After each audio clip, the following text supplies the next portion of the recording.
Hey everyone, my name is Jeremy and welcome to Youser, a new weekly show all about user-generated content in MMOs. Now I want to mention before I get started, I do have two other shows that are kind of surrounding user-generated content. One's every Friday called Dungeoneered, all about the player-made housing and dungeons in EverQuest 2, and the other one's called Tellin' Times, which isn't specifically about user-generated content, but it's all about Vanguard Saga of Heroes, and that's a game that's pretty conducive to player-made events, and it does have player housing, and you can build boats, so it's it favors user-generated content. So if you like user-generated content, and you like Youser, this new show, and you want to get your fix of even more, then check out those every Friday and Sunday.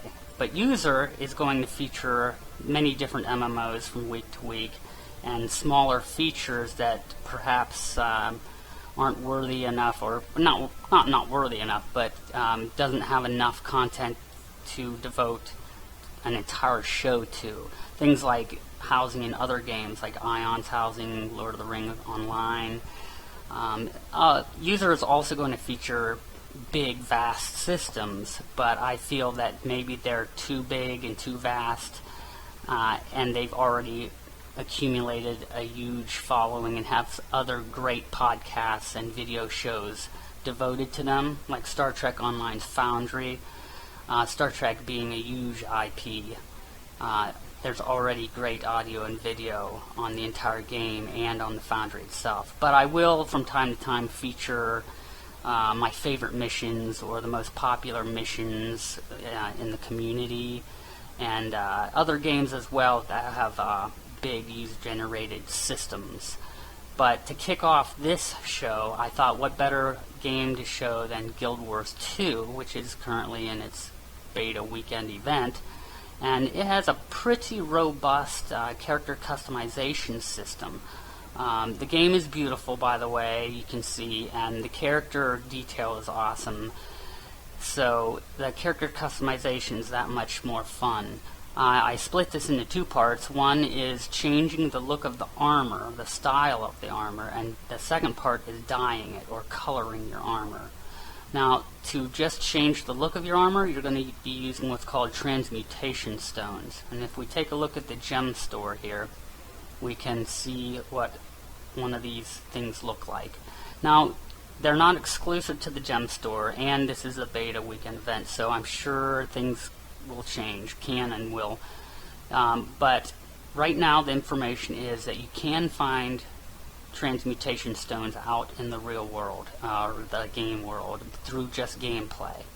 There are other costumes as well in here, and you cannot use Transmutation Stones on costumes from the cash shop, only on the armor that you make or find in the game.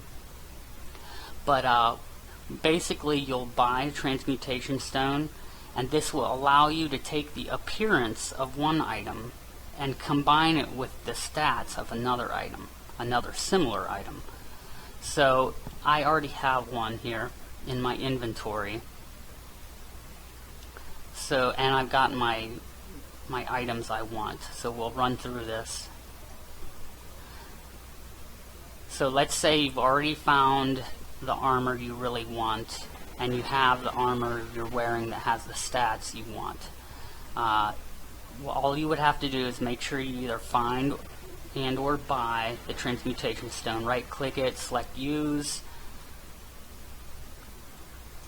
Then it brings up this handy dandy, very simple window. I think it could stand to have a little bit more detail in explaining what's going on here, but it is really simple once you see it. You can drag the items you're going to be using from anywhere, from your inventory or from your person, your character's person. You don't have to take the item off of your person first to use it, which is very nice. I'll show you why in a second. So let's say I have the stats I want I'm currently wearing. So, and you can drag it into either window, it doesn't matter. As you'll see, you get to pick and choose after they're in, and here's the looks I want. Actually, let me show you before I do that. currently I'm wearing that Acolyte's armor, and here's the other one, what it looks like. Looks more like just a vest. So let's change it back and start over.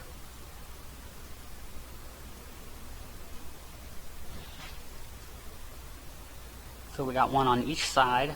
So these top boxes now that split are for the looks. Now all you have to do is decide which one you want the appearance of. In this case, I want the appearance of the precise country coat. Now I just click on this box, and then you can see it kind of overlaps and becomes the dominant form appearance. And you do the same thing for stats. In this case, let's just say I want to keep the Acolyte stats, which are defense 37 plus 8 condition damage. So I'll just click on that, and then we're done. We just need to double check to make sure we got what we want. Good. And then we hit item transmutation, and bam, it takes effect. And it's nice that I was already wearing the item that I was changing, because I get to see it instantly take effect on my character portrait here. Now you can do this for any of your armor. You cannot do this for weapons, and there are some restrictions for the armor. You have to have like armor. For instance, I have to go from light to light. You can't go from medium to light or light to heavy, things like that, and you have to stay within your class. So there are some restrictions. As far as level goes, the armor doesn't really have a restriction. So if I'm level 9 and I find a level 30 coat that I really, really like, I could transmute that and take the look from that level 30 coat if I wanted to, but because the coat's not going to stop me. But I'll have to have an appropriate transmutation stone, and there are going to be different ones that allow a different range of levels. For instance, you'll have transmutation stones that will let you change armor up to level 10 or up to level 20 or 30 or up to level 80. And you'll be able to find those out in the real world, like I said, and or buy them, plus the gem store where you can change gold into gems, and helps alleviate that, mitigate that, so you can buy them. And that's the nuts and bolts of changing your armor, any armor. Like I said, no weapons at all, but your armor you can, and it's pretty flexible. Now the other system, the die system, is pretty nice too. If you take a look at here at this eyedropper above my equipment that I'm wearing, you just click on it and it opens up a palette. Now every character starts with a base palette called the starter palette, and so that means right from the get-go, when you start the game, you can color armor and have fun with it. There are going to be lots and lots of different kinds of dyes. I believe one time I heard over 250. Now I'm hearing somewhere upwards of maybe even 400 eventually. And there's different rarities. As you can see, I have some common and uncommon, and there's going to be even more rare ones. For instance, I think the pure black is going to be super rare. And you can find these as drops out in the world. I found one in my inventory right here, actually, as I dropped from just killing a level 9 mob, just messing around, doing a world event. So you can really, really expand your palette through gameplay, but you can also buy them in the cash shop. If you open up the gem store again and go to consumables, at least right now in the beta they have one. It is going to be random though. It's a random pack. As you can see, it contains 7 randoms, which consist of 5 common and 2 uncommon or 2 rare.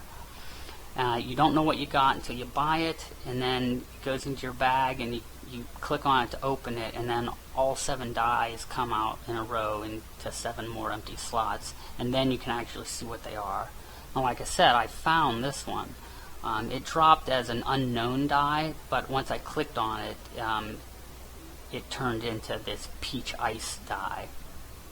So all you have to do is, when you collect the dies and or buy them, you get them in your bag, open them up to see what they are, and then you can just right click and use it, and it'll go into your palette.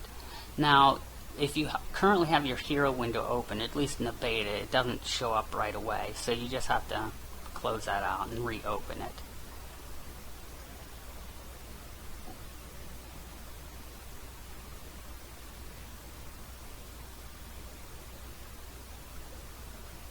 If I can find it. Peach Ice. There we go. I was looking for a blue one for some reason. Peach Ice, there you go. That's how you add them. And that's how you keep expanding your inventory or your palettes.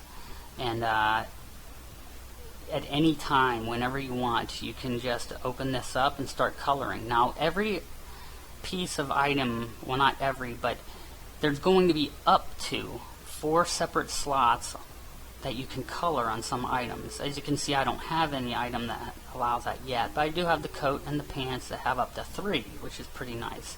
So I could just simply go in and start coloring, and you can see it instantly change here. So you can go crazy, color however you want, and then whenever you're done, you can simply click on the dropper to close the palette, and then it'll take effect in that in-game. And as you can see, there it is. It's taken effect.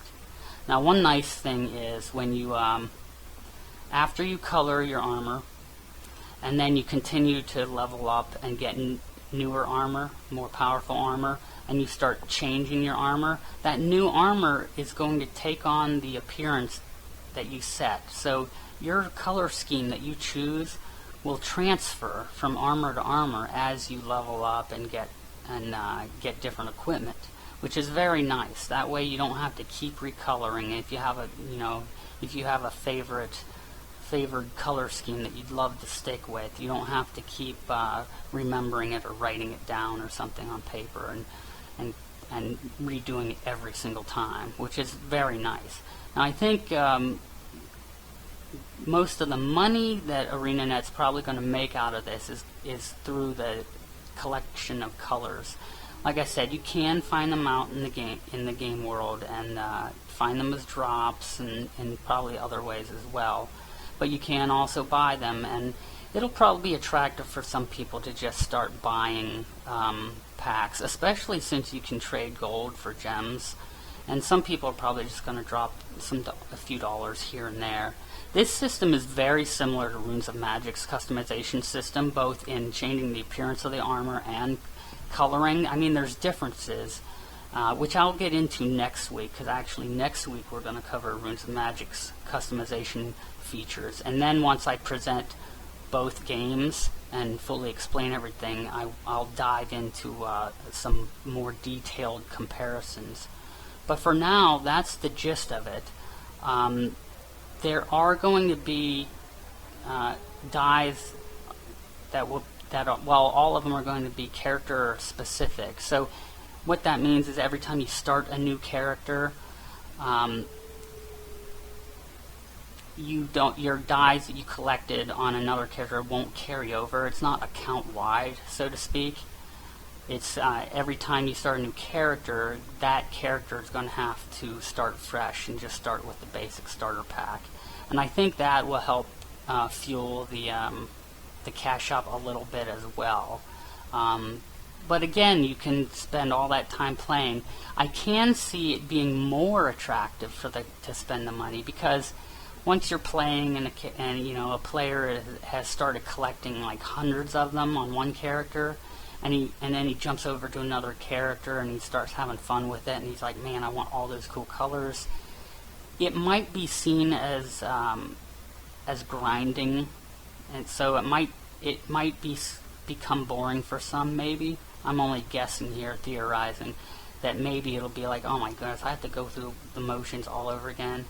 Now, for a lot of people like me, because some of them are random drops, or most of them are random drops, I think that can keep it fresh. I don't mind that so much. It's sort of a playable part of the game. I mean, it's just like finding drops for anything, whether it's armor or weapons. So, you know, I think Guild Wars 2 did a great way of doing this, and a great way of incorporating it into the cash shop. I've always said that MMO developers and publishers should just give players what they want, and they'll gladly pay more. And I feel that in this system. They're giving you the whole game for the initial box fee, and they're giving you the whole game. You can go out and have fun finding the dies while you're playing, having fun doing other things. But if you want to, a player can pay for more. And I'm sure there will be players that will be glad to pay for more.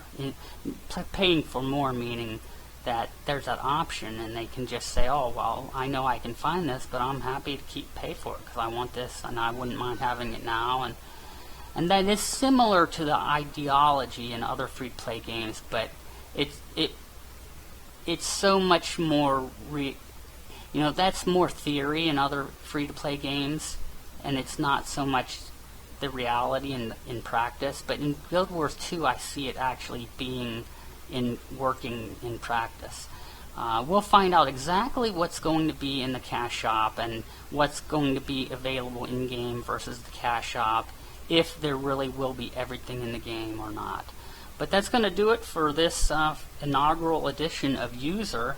If you want to get a hold of me, you can always find me on Twitter. I'm at Jeremy_Stratton. You can find me on Google, Jeremy Stratton, and you can also find me on my website if you want to read more about gaming news.